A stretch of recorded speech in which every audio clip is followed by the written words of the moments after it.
Pues em- empezamos. Buenos días a todos y bienvenidos a la sesión de la plataforma de diagnóstico y tratamiento por la imagen. Hoy como ponente tenemos a la doctora Emilce Truco, que es la responsable de la unidad de arritmias del Hospital Josep Trueta de Girona, y nos va a hablar de un tema muy interesante, que es sobre las novedades en estimulación cardíaca y qué repercusión tiene sobre la imagen cardíaca. Emilce, todo tuyo, adelante, por favor. Buenos días a todos y muchas gracias, Víctor, por la presentación. Como has comentado, pues hablaré un poco desde el punto de vista del arritmólogo en las novedades que tenemos actualmente en la estimulación cardíaca. Por sobre todo agradecer a la organización, pues permitirme hablar un poco de este nuevo tema que quizás no es tan interesante para las personas que realizan imagen. Y bueno, ya para no ir a más, comenzamos. Pues como decías, yo soy la responsable de la unidad de arritmias del servicio de cardiología del Hospital Josep Trueta de Girona. Y para iniciar quería hacer como un poco de agenda de lo que hablaremos en esta sesión. Como todos sabéis, la estimulación por medio de dispositivos cardíacos se ha realizado durante décadas con mucho éxito, si bien el sitio óptimo de estimulación aún no está logrado. Sabemos que el ventrículo derecho, cuando tiene una estimulación que para nosotros es asincrónica, esto puede tener consecuencias hemodinámicas y clínicas sobre el paciente, ya que los pacientes con dispositivos cardíacos muchas veces sufren de arritmias cardíacas como la fibrilación auricular e incluso la miocardiopatía inducida por estimulación cardíaca que puede llevar a insuficiencia cardíaca. En este setting de pacientes ha nacido la terapia de resincronización cardíaca, que todos sabemos que es una de las terapias más efectivas en pacientes que tienen insuficiencia cardíaca y fracción de eyección disminuida. Si bien esta técnica es conocida y bastante diseminada a nivel mundial, hasta 2/3 de los pacientes que deberían ser remitidos a este implante de dispositivo no son referidos. A veces por desconocimiento de la tecnología y otras veces también porque se trata de pacientes complejos, comórbidos, en los cuales una intervención, por más que sea una intervención de poco riesgo, en forma percutánea, que en muchos sitios incluso se hace en forma ambulatoria, pues es una intervención que cuesta de entender y que cuesta de enviar al paciente. También dentro de las búsquedas de un sitio óptimo para la estimulación cardíaca, de intentar que esto sea lo más fisiológico posible, lo más parecido a una activación eléctrica normal del corazón, ha nacido la estimulación fisiológica. Esta estimulación, que se realiza a través de un electrodo en las cavidades izquierdas, a través del septo interventricular, pues mantendría la activación más normal, mejoraría la asincronía eléctrica medida por el ancho del QRS, e incluso ya hay trabajos un poco más prospectivos en los cuales hablan de mejoría de la fracción de eyección del ventrículo izquierdo y de poderlo equiparar en un futuro a la terapia de resincronización cardíaca. También hablaremos de los marcapasos sin cables, estos marcapasos que son ya no tan nuevos, ya llevan unos 10 años con nosotros, han incorporado nuevas tecnologías como la estimulación, digamos, de forma sincrónica entre la aurícula y en el ventrículo. Hasta ahora eran marcapasos que solo estimulaban ventrículo y eran un poco limitados, ya que su función era monocameral o un VVI y no se podían indicar a todos los pacientes. También en este sentido de evitar la complicación del electrodo han nacido los desfibriladores subcutáneos y extravasculares, que actualmente por un tema de coste y de dificultades en el implante, bueno, pues se priorizan en pacientes con riesgo de infección o problemas de electrodos, pero que cada vez tenemos más de ellos entre nosotros. Y en todo este setting lo que queremos nosotros comentar como importante mensaje es que la resonancia magnética es segura, a pesar que en los primeros casos sí que ha generado algo de preocupación.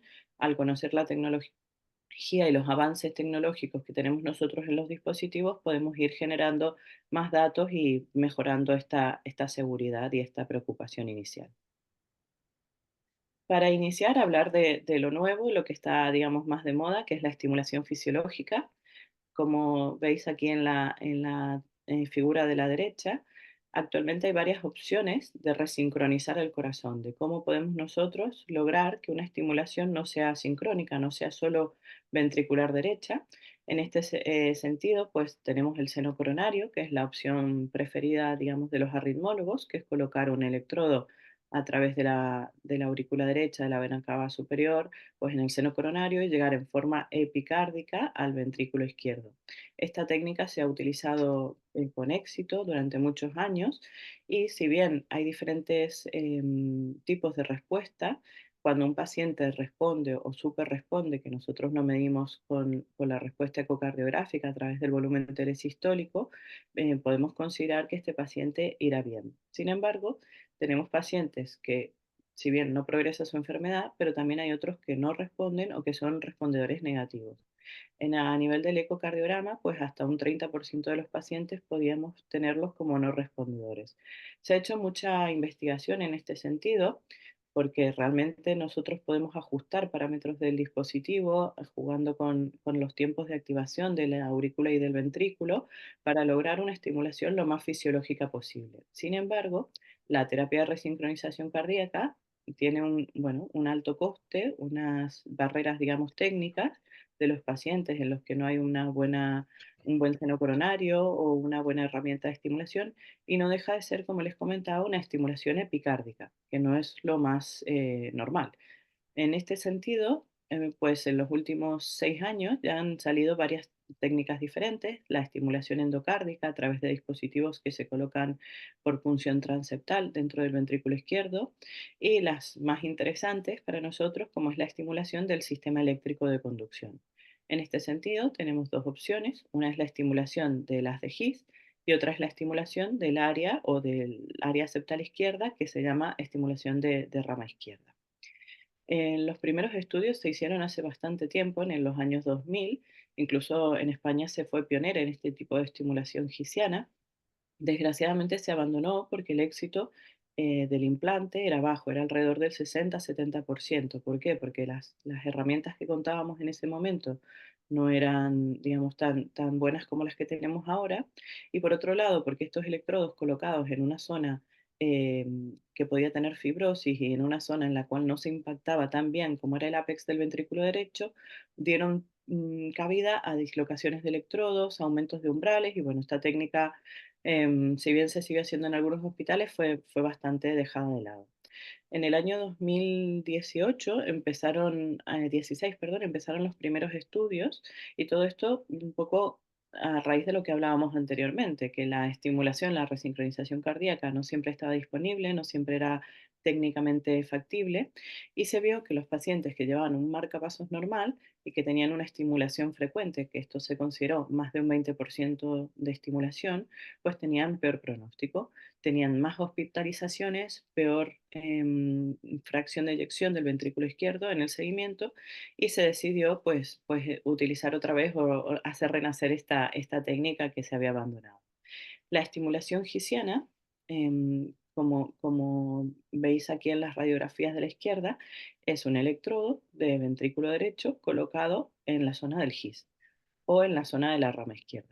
¿Qué pasa? ¿Que esto es equiparable a la resincronización? Pues al momento no contamos con múltiples estudios randomizados y de gran cantidad de pacientes, ya que es una técnica bastante nueva, pero como veis en la derecha, este estudio del JACC que se ha publicado el mes pasado, se randomizaron pacientes, 400 pacientes, que es una N muy potente en este tipo de estimulación, y se vio que el QRS estimulado en los pacientes con estimulación de rama izquierda era mucho mejor que el QRS que lográbamos con una resincronización convencional o con una estimulación septal. También esto mejoró en forma significativa la fracción de eyección en el seguimiento, incluso mejoró la clase funcional de los pacientes. Entonces, este es lo que nos estamos planteando. Es lo mismo, una estimulación fisiológica mejorará a largo plazo la sobrevida de los pacientes, como ha mejorado la resincronización cardíaca. Yo creo que es algo muy, muy estimulante, algo que tenemos que investigar y que realmente, pues, los primeros estudios parece ser que sí. ¿Qué pasó? Que esta estimulación fisiológica esto lo pongo por una de las moderadoras, la doctora Pratt, que sí me comentaba. Esta fue una de las primeras ramas que hicimos nosotros y lo primero que hicimos pues, fue hablar con los compañeros de imagen, porque claro, acostumbrados a ver el electrodo muy bien colocado en el ápex sin atravesar ninguna cavidad, pues aquí se veía prácticamente perforando el corazón. Asusta mucho.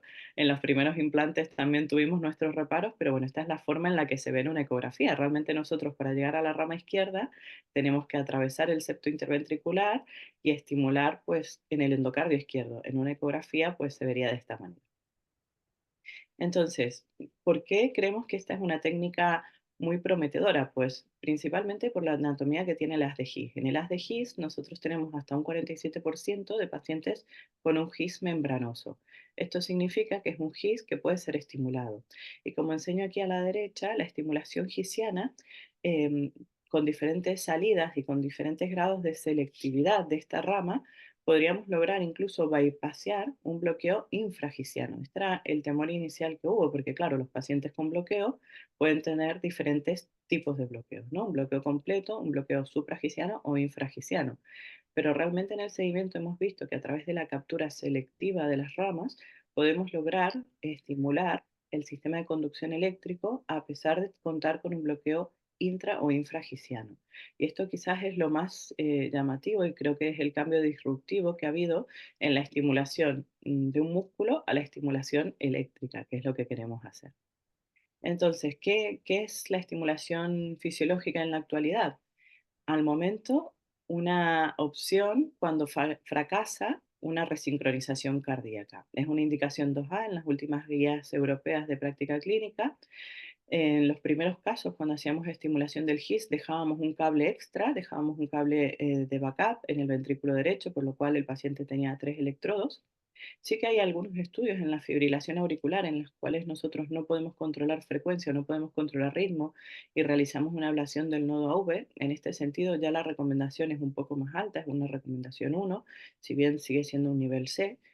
Y en los pacientes, como comentaba previamente, que tendrán, o que suponemos nosotros que tendrán un alto índice de estimulación ventricular y a pesar de tener una fracción de eyección conservada o no severamente reducida, también se podría utilizar. Por lo tanto, esto ha abierto un campo inmenso de indicaciones, ¿no? Indicaciones en lugar de la terapia de resincronización cardíaca, indicaciones en pacientes con bloqueo avanzado y con un alto porcentaje de estimulación. Estas son las herramientas con las que contamos. Hay dos tipos de electrodo, un electrodo que no tiene, digamos, un orificio interior para pasar un estilete, que es el electrodo de Medtronic, el primero, y otros electrodos de las otras compañías, Biotronic, Abbott y Boston, en los cuales se coloca un estilete por dentro. Realmente, estos electrodos, como les comentaba, el sin estilete, pues es un electrodo diseñado específicamente para estimulación de HIIT, a pesar de que lo utilizamos en ramas también, y el electrodo con estilete es el electrodo convencional que utilizábamos nosotros para estimular endocardio de ventrículo derecho. Entonces, la tecnología avanza, pero quizás no tanto, porque seguimos con los mismos cables colocados en diferentes sitios. También esto lleva a que a nivel de programación del dispositivo no sea tan fácil de programar o no sea tan automático, ya que el electrodo que estimula el GIS o estimula la rama, en los primeros pacientes aún no contamos con un marcapasos generado para la rama, se colocaban o se atornillaban en diferentes polos. ¿Sí? Por ejemplo, el cable del GIS o de la rama se podía conectar al polo auricular. Y cuando nosotros queremos desactivar este marcapasos, erróneamente podemos desactivar una estimulación ventricular porque creemos que es la auricular, que está conectado a un sitio que no toca. Los primeros pacientes de estimulación gisiana, pues hicimos siempre seguimiento presencial y en los pacientes con rama, pues ya hacemos un seguimiento remoto. Entonces, para entender un poco cómo va conectado este nuevo dispositivo, nosotros siempre realizamos antes del implante un electro para confirmar el tipo de bloqueo y el bloqueo de rama que tiene y el grosor septal, hacemos un ecocardiograma, luego con diferentes proyecciones radiológicas ya dentro de la sala de electrofisiología localizamos el GIS, la rama y hacemos estimulaciones para ver la penetración en el septo. Podemos hacer una angiografía para ver qué tan dentro está este electrodo, medir impedancias, medir morfologías y ver qué captura tenemos. Como les explicaba, hay diferentes consideraciones. Se puede utilizar un generador de resincronizador con tres polos y conectar cables en diferentes sitios.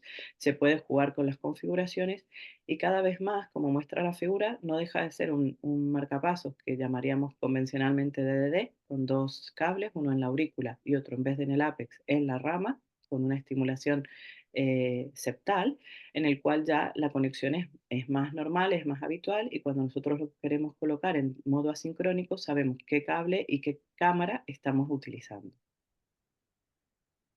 En esta técnica, como les comentaba previamente, pues hacemos una oblicua derecha para localizar el HIF, luego una oblicua izquierda más o menos a 30 grados también para ver el grado de penetración en el septo. Y como veis en el electro que nosotros tenemos en el polígrafo, no solo vemos a nivel, lo que sale en verde es el electrograma intracavitario que podemos ver en el polígrafo y lo que sale en blanco es el electro, cómo va cambiando. Como este electro que nosotros estábamos acostumbrados a ver una imagen de bloqueo de rama izquierda, comienza a parecerse más a un electro de bloqueo de rama derecha, porque estamos estimulando desde el lado izquierdo, y como al final de la progresión hacia la rama izquierda se parece más a un QRS normal. Entonces, siempre es muy importante tener estas consideraciones. Tenemos varios tipos de medir que estamos en el sitio, o sea, porque estimular rama, como mostrábamos en las primeras diapositivas, no es lo mismo que estimular el septo izquierdo, no es lo mismo que estimular el septo derecho en cuanto a alcanzar el objetivo de resincronizar al paciente. Tenemos diferentes modos de medirlo y esto, bueno, justifica que todavía no tenemos el método óptimo, que todavía hay mucho por investigar, pero cuando logramos una activación del ventrículo izquierdo de menor a 80 milisegundos, podemos decir que estamos capturando la rama izquierda. Cuando tenemos estimulación del GIS, podemos tener una estimulación selectiva, que solo capturamos el sistema eléctrico de conducción, o podemos tener una estimulación no selectiva cuando capturamos también miocardio. Y esto dependerá un poco de, bueno, de la técnica de implante del operador, pero también dependerá del paciente. Hay pacientes que tienen corazones muy desestructurados, con un sistema eléctrico muy dañado, o con mucha fibrosis intramiocárdica a nivel septal, en los cuales la estimulación selectiva o la estimulación eléctrica preferente es muy difícil de conseguir. Y en este concepto, pues lo que os interesa. Estos pacientes, como les explicaba, han aumentado exponencialmente y son millones de personas que llevan dispositivos cardíacos y la resonancia magnética a su vez es una técnica diagnóstica de excelencia y que, bueno, que está disponible en muchas patologías. Los primeros estudios que se realizaron con resonancia y dispositivos cardíacos generaron un poco de preocupación, ya que había probabilidades de interferencia electromagnética y en algunos casos pues hubieron eventos adversos significativos como el calentamiento del generador o del electrodo, movimientos de estos y quizás el peor de los efectos adversos, pues el mal funcionamiento del dispositivo, de que el dispositivo entrara en reset. Actualmente, los dispositivos modernos pues tienen menor posibilidad de interferencia electromagnética, ya que tienen menos materiales ferromagnéticos, tienen protección contra estas interferencias y también son más pequeños en su diseño. También actualmente contamos con etiquetas reguladoras en las que nos pueden explicar si este dispositivo es condicional de resonancia magnética. Condicional significa que se puede hacer una resonancia en forma segura cumpliendo condiciones específicas. Y luego también contamos cada vez con más protocolos dentro de las unidades de arritmias y de imágenes para hacer que esto sea un estudio seguro. Siempre hemos de programar al dispositivo previamente a la toma de la imagen, monitorizar al paciente y reprogramar posteriormente. Actualmente en nuestro hospital esto se hace en forma manual porque bueno, analizamos caso a caso, si bien lo primero es saber si la prueba está bien indicada, ¿no? Si esta prueba es la que necesita un paciente con un dispositivo cardíaco y qué tipo de prueba hacemos, porque muchas veces no solo es el problema de llevar el dispositivo y que esté esto bien programado, sino el artefacto que nos puede generar este dispositivo y la interpretación o la calidad de imagen que obtendremos. También saber que los pacientes deben tener el dispositivo implantado más de 6 semanas, entonces en esto es muy importante pues la comunicación y el feedback con el médico de imagen, ya que, por ejemplo, si tenemos un paciente con taquicardia ventricular y queremos tener una imagen de calidad del miocardio, probablemente sea mejor hacerla antes de llevar el DAI implantado que no después. Esto, bueno, ya bien sabéis que no siempre se puede por la clínica del paciente, ¿no? Por el grado de urgencia, pero bueno, yo creo que sí que es importante contar con estos protocolos. Actualmente hay dos tipos de marcapasos que nos dan problemas, son los pacientes con electrodos fracturados o abandonados o con electrodos epicárdicos. Estos pacientes no serían condicionales para resonancia, o sea, no cumplirían ser compatibles con resonancia, pero cada vez hay más pruebas de que sería seguro realizarlo. Como les explicaba, pues esto hay que orientarlo a cada paciente, individualizarlo y por sobre todo contar con un protocolo para que esto sea seguro. Nosotros hace poco presentamos este estudio que participó el Hospital Trueta, en el cual bueno, se incluyeron casi 300 pacientes y se les hicieron diferentes tipos de resonancia cardíaca a 1,5 y a 3 teslas, y vimos que los pacientes que llevaban marcapasos, que en este caso eran todos marcapasos de una misma compañía y que eran condicionales, pues no tuvieron ninguna complicación relacionada con la resonancia cardíaca.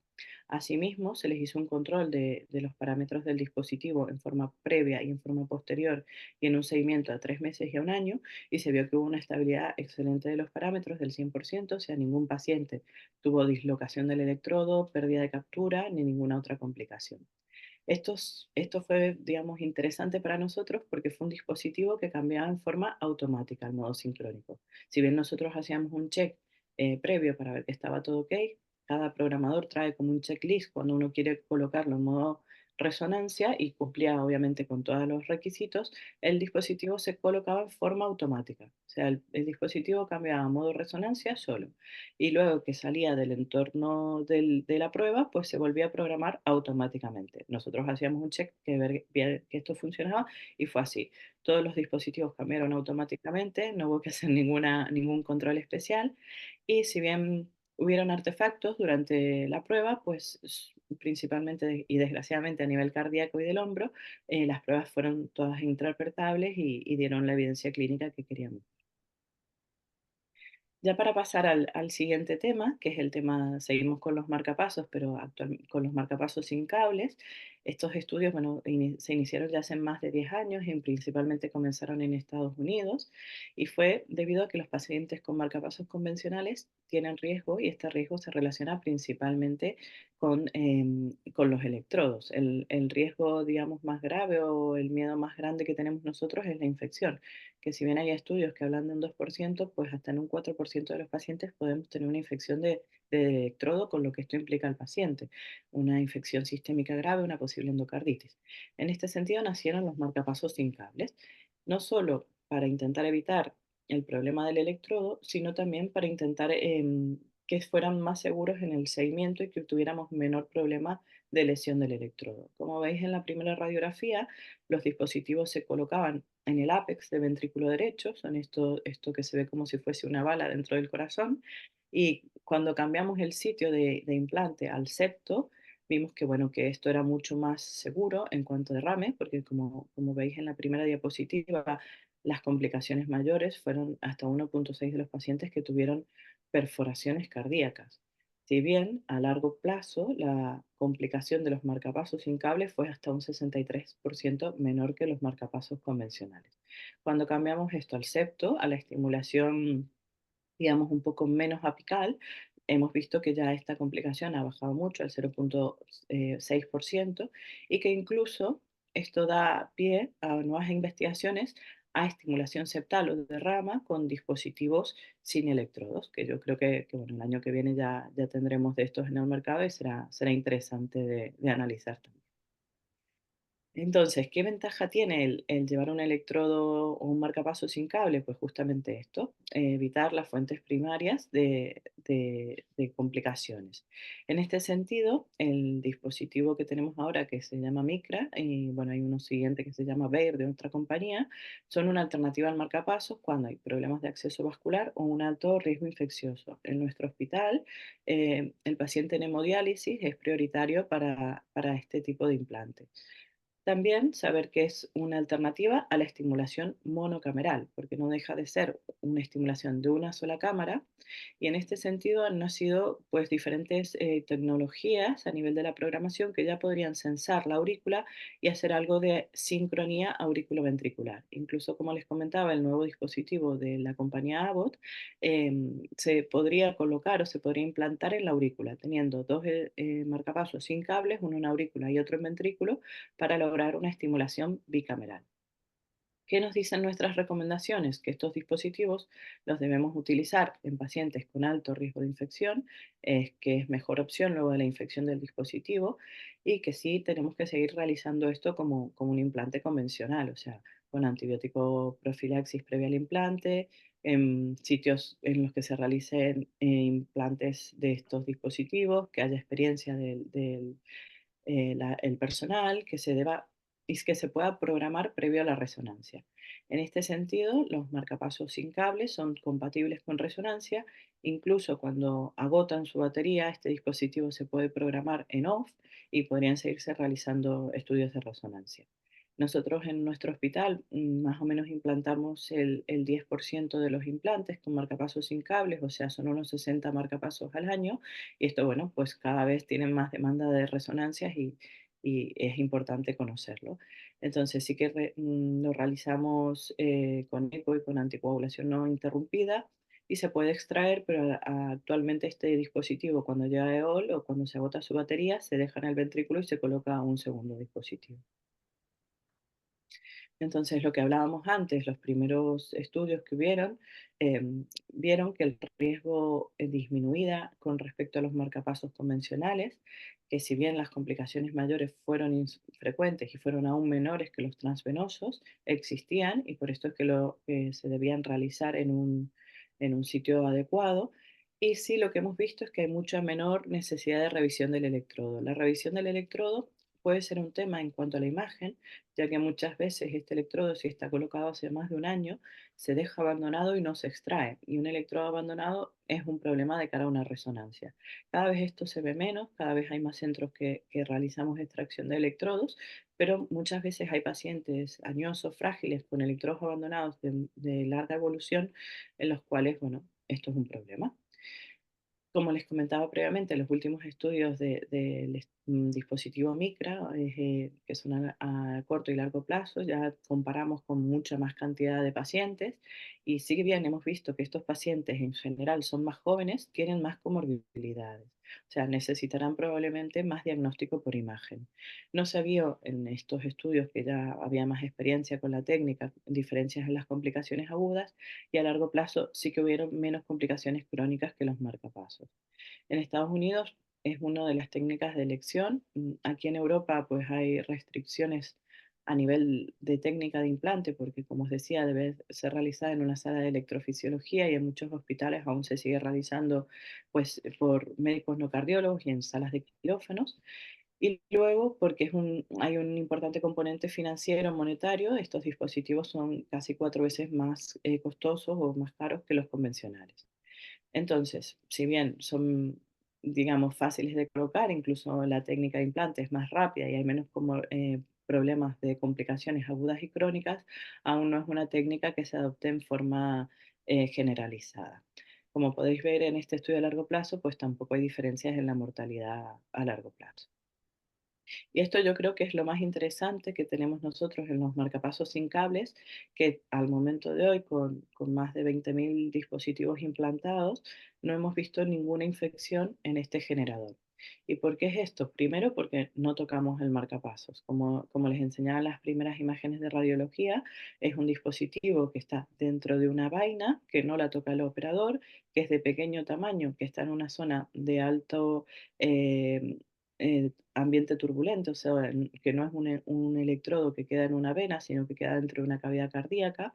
El revestimiento del dispositivo es diferente, tiene digamos, una protección que es el parileno, que hace que sea como más resistente a la colonización de bacterias, incluso en pacientes que tuvieron infecciones sistémicas, endocarditis, en un paciente se eliminó este dispositivo y se vio que no había vegetación.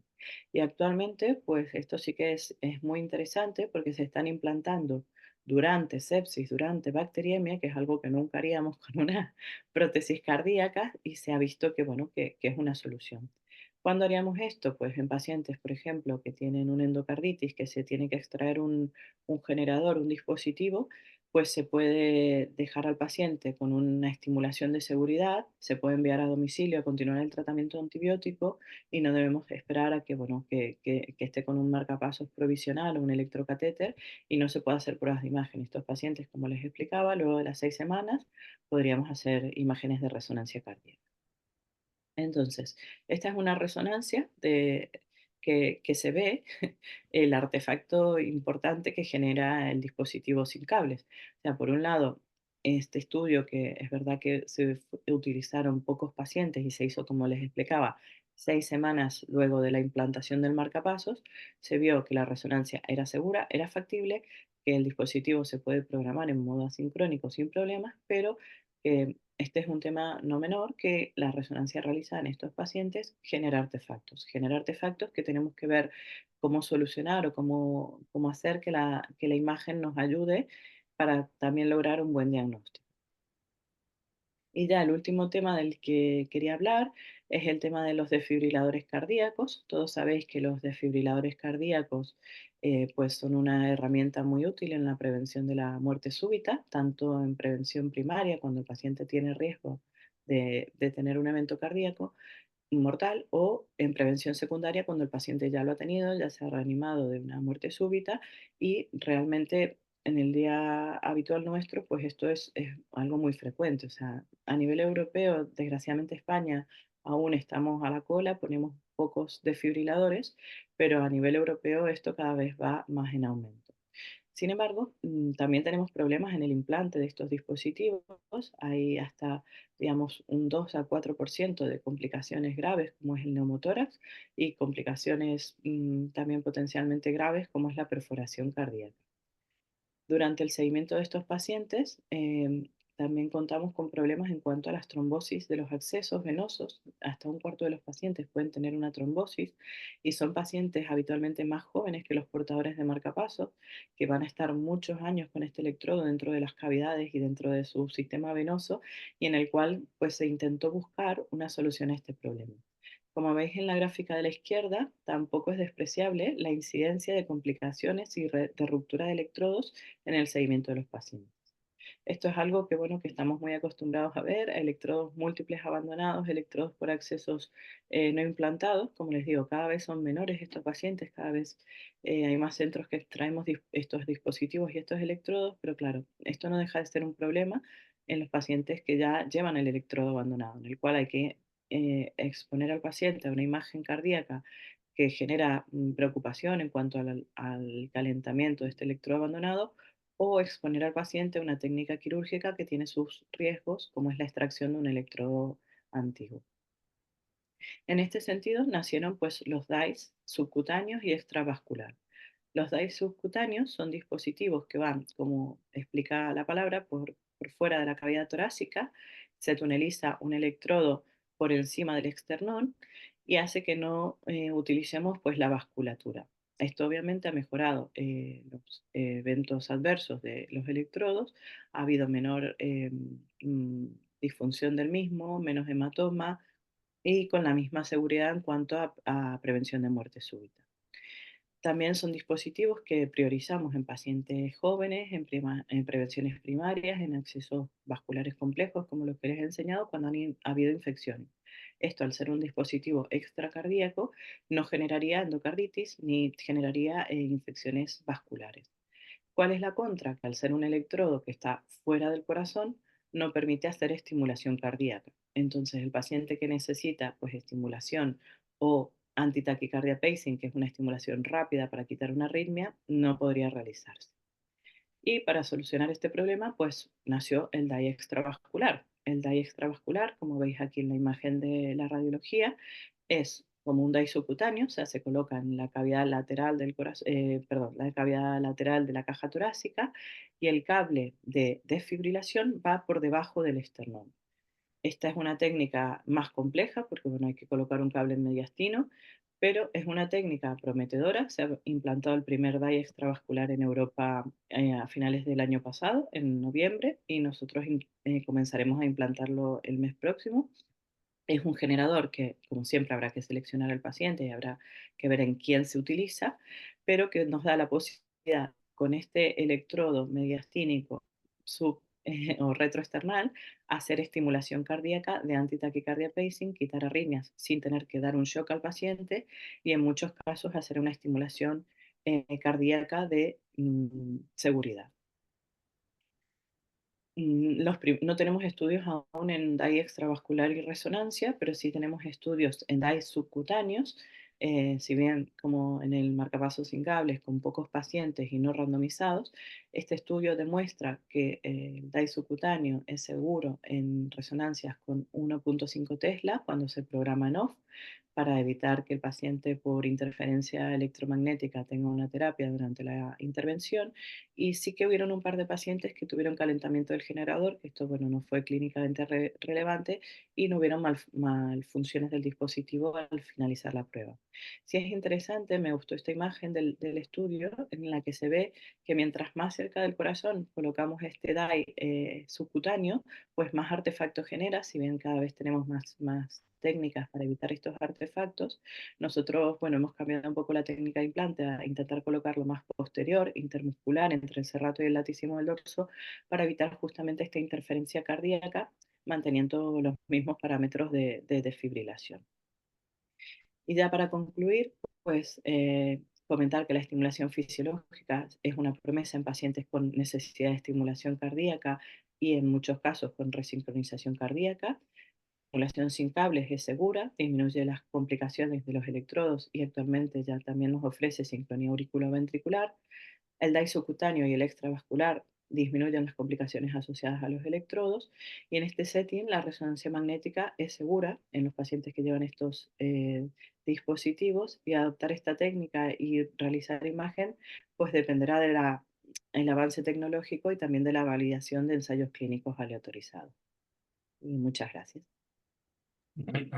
Muchas gracias a ti, Emilce, por esta excelente presentación muy ilustrativa de las nuevas técnicas de estimulación cardíaca que los que no nos dedicamos a esto desconocemos, y además, bueno, de los avances que hay en los nuevos dispositivos y el reto que supone adquirir imágenes o someter a estos pacientes a resonancia magnética, pero que cada vez es menor porque lo conocemos mejor y los dispositivos son más compatibles o más fácil de manejar, ¿no? Otra cosa es, como muestras, cuando intentamos adquirir imagen cardíaca, los artefactos, que esto todavía tenemos ahí campo de mejora. Animo a la gente que vaya escribiendo sus preguntas en el chat. También, si se quieren incorporar Susana y Guillem a la discusión, y te iré leyendo varias preguntas que ya ha puesto Salva en el chat, ¿vale? Para que puedas ir contestando. Perfecto. Si dejas de compartir pantalla, mejor, Emilce, y así podemos... ¿Vale? Sí.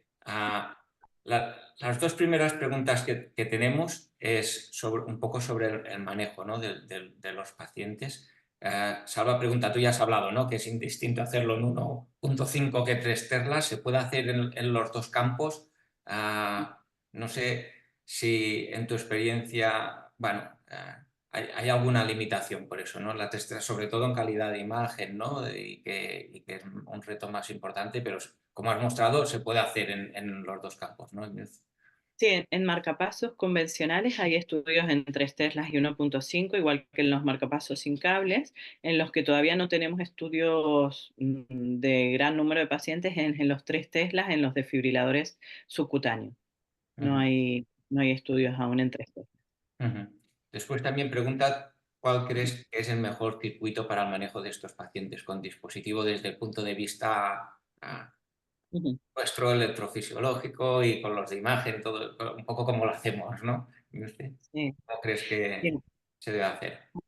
Nosotros en nuestro hospital, bueno, lo que realizamos es una consulta externa de los pacientes con dispositivos cardíacos que la realiza enfermería. Generalmente también ha cambiado la técnica de implante. Anteriormente se mezclaban electrodos y generadores de diferentes compañías. Ahora lo utilizamos todo, digamos, el pack, que esto da más seguridad. La revisión la realiza enfermería en forma programada, y en esta revisión pues colocan que no hayan cables abandonados, que no haya disfunción de los electrodos que lleva el paciente. Y de cara a hacer la resonancia, bueno, tenemos un TIC que dice resonancia y dispositivos, en el cual a este paciente el día de la resonancia se programa un día que está un cardiólogo, en que programa pre y post al dispositivo y que busca en este checklist que tiene el programador si hay algún problema, porque no deja de pasar que por más que sea un paciente con un dispositivo compatible, podemos tener un aumento de umbral o ver alguna disfunción del electrodo y en este caso no sería el mejor momento de realizarlo hasta no solucionar el problema. Ujú. Muy bien, también tenemos otra pregunta de Salva que nos pregunta sobre tu experiencia o cómo piensas que las herramientas de inteligencia artificial podrían mejorar en el manejo de estos pacientes, ¿no? Ya hemos visto que tecnológicamente la evolución es muy importante y supongo que también, ¿no? Estas herramientas Sí. ah, Sí, tendrán... sí. Cada vez es lo que hablábamos, cada vez es todo más automática, es todo más seguro.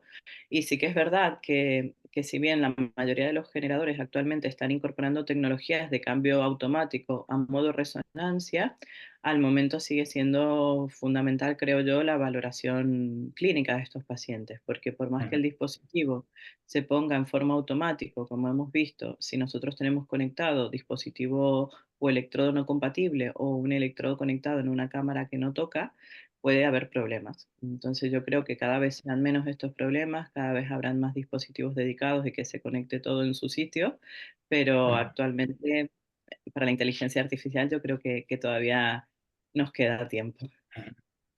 Muy bien, hay varias felicitaciones en el chat. También una pregunta de Ana Capalastegui que nos pregunta sobre el hecho de que en el prospecto del dispositivo a veces hay determinadas restricciones en cuanto a las bobinas, al área de estudio, el tiempo de exploración, que si lo respetamos, ¿no? Es un poco en la línea de lo que comentamos al principio, que a veces es muy restrictivo, ¿no? Por seguridad, por el bien del paciente, pero en exceso, ¿no? No sé, Emilce. Sí. Sí, sí, yo creo que es lo que decíamos, yo creo que hay que ser prudente siempre, Ujú, pero es verdad que hemos sido muy restrictivos, que cada vez hemos visto que más dispositivos no compatibles o no condicionales con resonancia, pues lo son, y en esto yo creo que la evidencia científica es fundamental, o sea, desarrollar evidencia clínica. Y sí que es verdad que lo que tenemos peor actualmente son los electrodos epicárdicos, que hay muchos niños, bueno, en su momento ahora ya jóvenes, mayores, que llevan o electrodos abandonados, fracturados o electrodos epicárdicos. Estos pacientes sí que podrían tener algo de complicaciones y al momento son restringidos y se individualiza cada caso antes de realizarle la exploración. ujú, ujú. La doctora Plasencia también sobre seguridad también pregunta que ellos habitualmente siempre consultan una página web que utilizamos mucho en radiología, que es MRI Safety, ¿no? Para ver si los dispositivos tienen condicionantes o no, si lo utilizamos o no. Yo creo que vosotros sobre todo miráis también la casa comercial, ¿no? El prospecto más que que está muy bien determinado. ¿Esto no es así? Sí, sí, esta página es muy completa, o sea, yo creo que es bueno interrogar la página y luego en los casos, en la mayoría de los casos que son dispositivos convencionales, es muy útil. Luego hay pequeños detalles de cada compañía que a veces, bueno, aún quedan generadores antiguos, aún son pacientes que quizás hemos implantado diferentes electrodos que pueden no ser compatibles y en estos casos muy puntuales sí que está bien el asesoramiento del electrofisiólogo.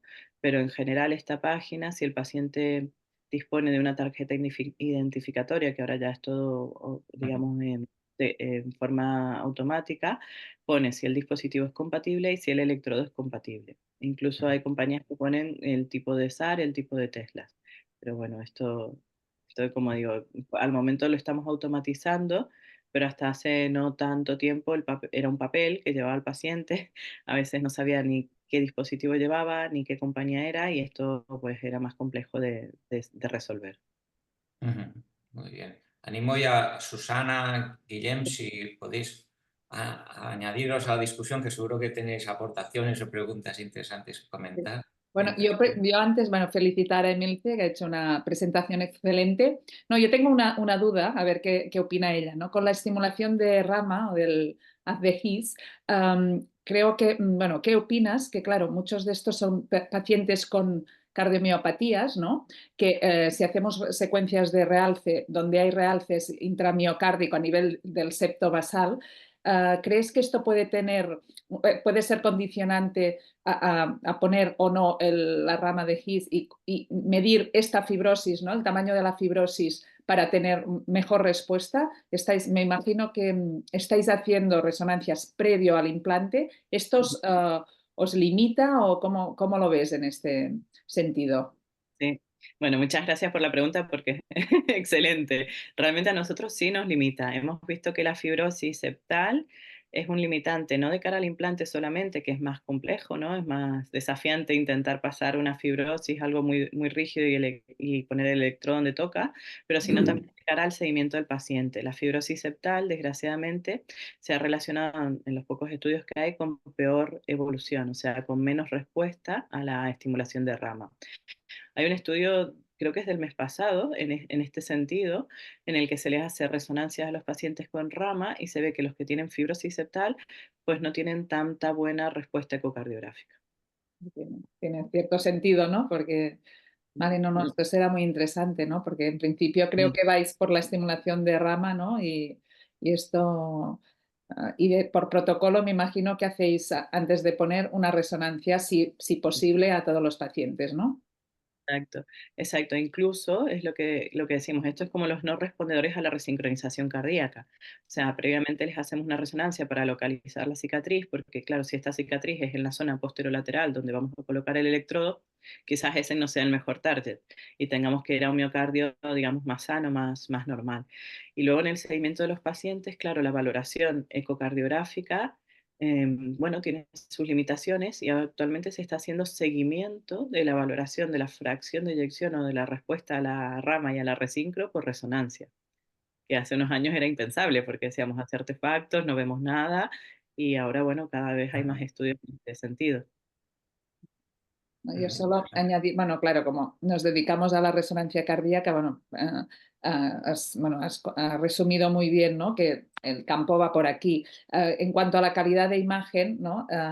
Una de las indicaciones de reso cardíaca en estos pacientes es la cicatriz, la fibrosis, que por suerte hay secuencias nuevas, ¿no? En que el artefacto propio del metálico, del marcapasos y del DAI, sobre todo más del DAI por volumen, ¿no? Que es, y por colocación, recordar que hay estas secuencias wideband, ¿no? De lo que ancho de banda, que lo que pretenden y realmente se consigue es desplazar este artefacto que nos da el dispositivo para poder ver bien la fibrosis y la necrosis ventricular. Que es verdad que si la localización del DAI, si está más cerca del corazón, puede dificultar, pero que realmente con estas secuencias hemos mejorado mucho en cuanto al diagnóstico, ¿no? Porque la seguridad, como hemos dicho, cada vez está más clara. Lo otro es qué información obtenemos. Por tanto, es muy importante revisar bien la indicación, qué quiere el clínico, esto sí, y saber nuestras limitaciones técnicas de si podremos contestar estas preguntas, ¿no? Por ejemplo, a mí a veces me piden estrés en pacientes con DAI cuando aún tenemos dificultades para sacar el artefacto en la cara anterior, ¿no? Que en cuanto a la fibrosis o la necrosis lo podemos conseguir, pero aún ¿no? Poder decir si hay isquemia cuando hay un artefacto, pues después hablamos con el médico y digo, mira, te podré decir parcialmente si hay isquemia o no. Y por tanto, pues es una comunicación entre el clínico también y la persona que hace la imagen, ¿no? Para poder, cada uno sabe las limitaciones de su máquina y de sus secuencias. Pero muchas gracias por esta excelente presentación. Muy importante Bueno, comunicarse, porque ahora la gente se puede hacer resonancia con dispositivo, venga, vamos, pero Sí. tenemos todavía muchos problemas de calidad de imagen y que sea resolutivo, ¿no? Como comentas, Guillem, seguro que sí, tienes muchos comentarios. bueno, yo quiero unirme a la opinión de Susana en el sentido de que esta presentación ha sido una gran actualización, incluso para aquellos que somos cardiólogos, que nos damos cuenta de que la subespecialización hace que nos apartemos a veces sensiblemente de otras otros aspectos de la cardiología que deberían ser más familiares para nosotros. Bueno, quiero decir que un poco por mi parte, desde el punto de vista práctico y como resumen, yo creo que el tema de la compatibilidad y de la preparación del dispositivo antes y después de la exploración no es un problema, está bien encauzado. El tema de los artefactos, Susana ha comentado ya buena parte de ello, sí sigue siendo un problema, pero yo creo que es bastante imprevisible en cada paciente en concreto si va a haber una artefactuación que impedirá nuestra exploración o no. O sea, en mi experiencia, algunos pacientes con dispositivos pequeños dan un artefacto considerable, otros con DAI no lo dan y depende de la posición que tenga el marcapaso y sobre todo de la orientación de los gradientes en el momento de practicar la exploración. Es decir, tenemos recursos, y Susana ha mencionado algunos de ellos, para sortear de alguna manera la presencia de los artefactos y sobre todo siempre podemos aportar una información, aunque a veces sea parcial, en estos pacientes. Nosotros hemos hecho estudios de perfusión en pacientes con marcapasos y la verdad es que no ha supuesto en aquello, tampoco es una serie larga, no ha supuesto en aquellos que hemos explorado una limitación para esta modalidad. Por tanto, yo estoy a favor de hacerla, la resonancia. A veces te sorprende el poco artefacto que te introduce y siempre puedes obtener una información, aunque sea parcial, de la exploración que llevas a cabo. Por tanto, a favor completamente de hacerla en todos los pacientes. Muy bien, muchas gracias. Estamos ya en tiempo añadido. Doy paso de palabra a Salva, que seguro que querrá concluir la sesión. Salva. Gracias, Víctor. Bueno, primero de todo, agradeceros a todos vuestra participación. Muchas gracias, Víctor, por tu excelente moderación. Gracias, Susana y Guillem, por vuestros comentarios desde vuestra experiencia. Y Emilce, bueno, una gran profesora, nos ha gustado muchísimo. Como es un tema dinámico, seguro que contaremos contigo en el futuro. Yo intento siempre hacer un pequeño resumen. Yo creo que la resumen han sido dos palabras. Por un lado, una palabra de seguridad y reto. Seguridad en el sentido de que tenemos un circuito. Me ha llamado la atención que digas que fundamentalmente con enfermeras. Nos has dicho también que hay aparatos, equipos nuevos, dispositivos nuevos, pero también hay viejos, ¿no? Nos has subrayado el tema de los epicárdicos, ¿no? Y después retos que tenemos que ir avanzando, ¿no? Con nueva tecnología, ¿no? Nos has hablado de los marcapasos sin cables y también nos has dicho que tenemos que mejorar un poco en el caso de artefactos, ¿no? Y también Susana ha comentado el tema del wideband y también subrayado por Guillén, ¿no? En resumen, nos has dicho que es un campo dinámico, que podemos hacer la mayoría de pacientes con seguridad, pero siempre con prudencia y con control. No sé si te parece bien este pequeño resumen, Emilce. Sí, yo creo que sí, que esto es lo fundamental, ser entusiastas, avanzar, pero prudentes. Perfecto. Oye, pues contamos contigo en el futuro. Simplemente recordar a la audiencia que mañana tenemos una sesión de las doctoras Verónica Martín y Clara Ferrer, que nos va a hablar de traumatismos abdominales en pediatría. Estáis todos invitados. Y simplemente agradeceros a vuestra participación y desearos un gran día. Gracias, Emilce, gracias, Víctor, gracias, Susana, y gracias, Guillén. Que tengáis un gran miércoles. Un saludo a todos. Hasta luego, Nos vemos. chao. Adiós, Pronto. gracias. Adiós. Adiós, buenos días.